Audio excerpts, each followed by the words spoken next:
잠시 일부 수업을 좀 떠올려 봅시다. 일부 마지막에 요 작은 컴포넌트로 나누기라는 내용을 다뤘어요. 그래서 여기서 초반에 어플리케이션을 만들 때 하나의 큰 컴포넌트로 해서 만들었습니다. 근데 요거를 이렇게 그림처럼 각각의 작은 컴포넌트로 쪼개고 이렇게 1, 2, 3, 4, 5, 6, 7 이렇게 다 쪼개고 이것들을 잘 조립해 가지고 또 어플리케이션 하나 만들었습니다. 이렇게 했던 이유가 첫째는 유지보수 때문이에요. 거대한 큰 코드 하나를 고치는 것보다 잘 역할에 맞게 잘게 쪼개 놓으면 좀 수정해야 될 부분을 빨리 찾을 수 있죠. 그리고 변경할 때 다른 녀석에게 영향을 덜 주기 때문에 좀 덜 위험합니다. 좀 더 안전합니다. 그리고 이런 것들을 잘 쪼개 놓으면 재사용할 수도 있어요. 여기 보면 여기 4번 여기 리스트와 6번 리스트 거의 비슷하죠. 요거 재사용해서 이렇게 만들었습니다. 그렇기 때문에 단일 컴포넌트를 좀 작은 것으로 분리하고 이것을 다시 조합해서 만드는 이런 방식이 리액트로 설계하는 방식입니다. 이게 음향 장비를 예로 들어볼게요. 요즘 그 블루투스 스피커가 많이 나오죠.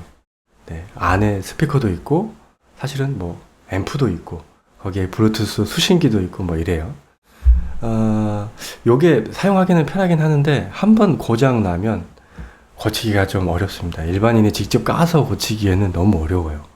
안에 굉장히 강하게 결합되어 있기 때문에 부품들을 교체한다거나 이런 게 쉽지 않습니다.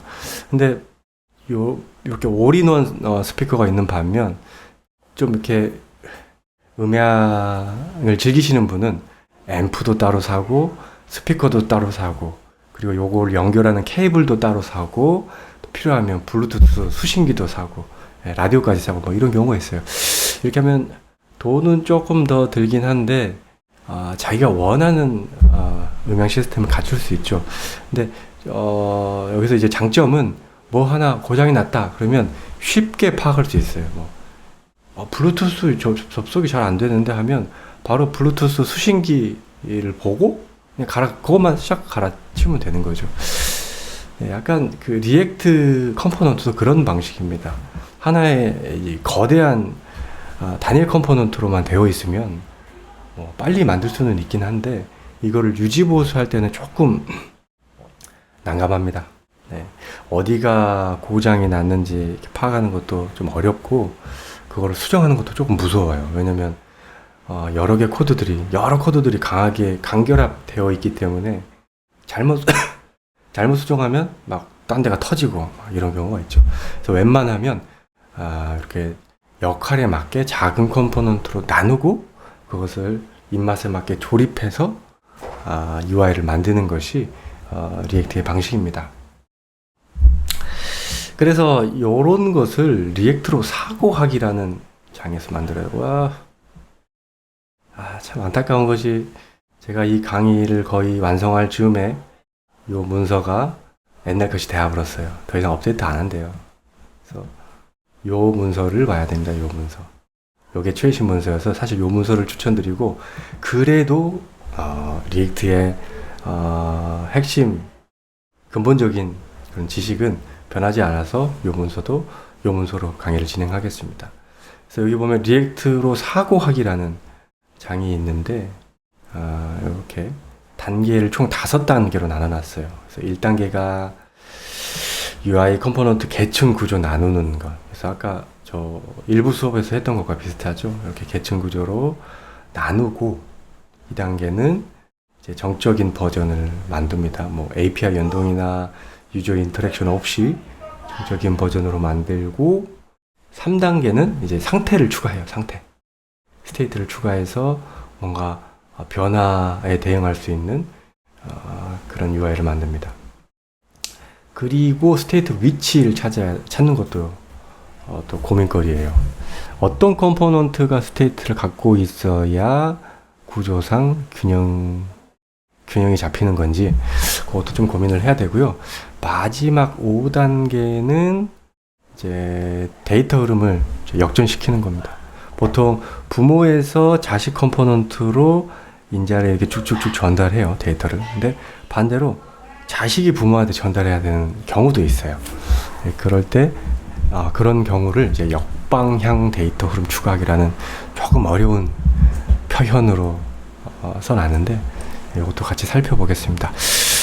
그런데 이렇게 리액트 사고하기라고 해서 가이드를 주는데 초심자가 처음부터 이 방식대로 UI를 설계하고 개발하는 게 쉽지 않아요. 어려워요. 저도 그랬고, 그래서 저는 경험상 그냥 빠르게 단일 컴포넌트로 기능을 싹 만들어 놓고 그 다음에 컴포넌트로 분리하는 게 좀 더 현실적인 것 같았어요. 실제 프로젝트 업무할 때도 막 처음부터 설계하고 하면 좋지만 이제 그런 게 잘 안 될 때는 우선 기능 구현부터 빠르게 해서 컴포넌트로 그냥 대충 만들어요. 단일 컴포넌트로. 그런 다음에 이제 시간이 확보되면 이제 설계를 하고 해서 역할에 맞는 컴포넌트로 쪼개고 그런 작업을 합니다. 그래서 사실 이런 리액트로 사고하기라는 것이 처음에는 쉽지 않기 때문에 어렵다고 잘 안 된다고 해서 실망할 필요는 없습니다.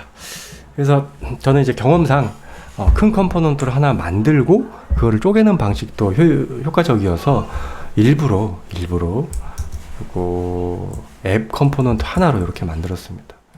앱이라는 단일 컴포넌트 하나로 상품 목록 페이지, 메뉴 목록 페이지를 이렇게 만들었는데요. 다음 절부터는 이제 요거를 리액트로 사고하기 방식을 적용할 거예요. 그래서 컴포넌트 계층을 나누고 상태를 정의하고 그래서 위치도 정하고 그리고 역방향 데이터 흐름이 필요하면 그것도 추가하고 그런 방식으로 컴포넌트를 쪼개보도록 하겠습니다.